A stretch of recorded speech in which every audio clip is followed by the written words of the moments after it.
A Shop for Killers episode 3 starts with a flashback to when Jian was 17 years old. She comes back from school to find surprise repair work happening in the house, which means she and Jin-man need to stay elsewhere for 2 weeks. Jin-man's solution to this is to hike up Yuri-san Mountain. They camp in a cave on the mountain, but Jin-man develops a fever and Jian's phone has no signal. He's even hurt his leg and Jian is frustrated. He pulls out a map and tells her to head towards a shelter, giving her a slingshot to protect her from boars. In case she finds herself in danger, she tells her to shout his name out loud 3 times. Just like she did when she was stuck in the school basement as a child. When she leaves, Jin-man calls a man named Pazin and tells him Jian is on her way. Apparently, he was only pretending to be sick. Jian heads down the mountain and reaches the shelter. She opens the door to see 3 wild dogs chomping on some meat, which soon turns into the cut-off hand she had nightmares about as a child. She musters up her courage and uses the slingshot to chase one of the dogs away. A gunshot from Jin-man, who's standing nearby, sends the rest of the dogs away. He claims to have healed quickly and Jian seems to buy his excuses. Later, she practices using the slingshot in the field near their house. Jin-man gets a gun and teaches her how to use it.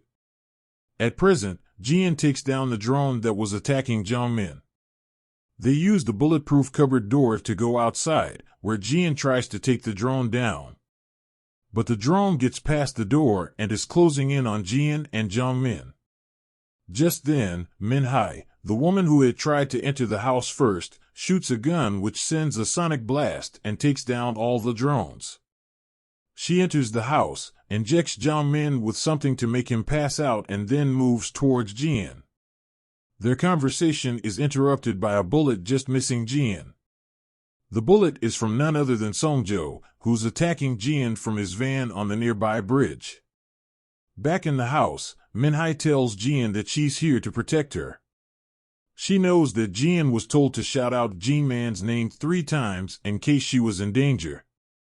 She also knows that Jian only used it 3 times in her life, in the basement in school, in college when she was sexually harassed, and recently when a shopkeeper cheated her. All 3 times, the perpetrator was faced with justice and it was no coincidence. By shouting Jin-man's name, Jian mobilized all the people who had received a code and, as per the rules, they came to help her. Elsewhere, military announcements continue telling villagers that the army is practicing in the field. A clever lie to stop anyone from helping Jian. The rest of Songjo's men suit up for the attack as well. The team leader tells Songjo they are ready. Meanwhile, Minhai releases a smoke bomb in the house, clouding Songjo's vision. He has a drone sent in to clear the smoke. Minhai shoots it but then gets shot by Songjo in the arm. The team leader tells Songjo that dealing with Minhai will cost more and he agrees to pay. This is when the first scene from the show happens. Jian uses the broom and mirror to find Songjo's blind spots. She jumps off the top of the fridge to get to the other side of the room. When she upturns the sofa, she finds a large rifle hidden underneath. She uses it to shoot and hits a window in Songjo's van. By then, the house is surrounded by the other men on foot. They begin to attack and Minhai tells Jian and Jongmin to go to a hidden room in Jin-man's workroom while she covers them. They get to the storage shed where Minhai guides them to a locker with a keypad. The passcode turns out to be Jian's school ID number. Jian's face is scanned and the entire section of the floor moves down like an elevator. It goes down to a massive storeroom with shelves and shelves of guns. Just when they feel they are safe, a masked man comes out of the shadows and points a gun at them. He introduces himself as brother. The epilogue shows Songjo's men entering the shed above ground. Minhai watches from a spot on the level above them. Gunshots ensue at the end of A Shop for Killers Episode 3. The episode review. The episodic structure of part present, part flashback is working really well for this show. It's a good balance since every episode has moments of intensity and tension as well as slower, more contemplative scenes between Jian and her uncle. It is nice to watch how Jean Man has been training Jian all her life for this very moment, without her ever knowing it.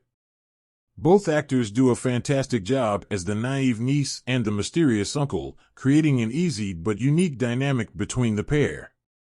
Minhai turning out to be on Jian's side is a nice twist as well. It comes as a pleasant surprise, and suddenly Jian has more than just a fighting chance against all the other assassins. By presenting her as a sinister character in the beginning, the show is playing with the viewer's perception really well on A Shop for Killers Episode 3. All in all, the show continues to be very captivating.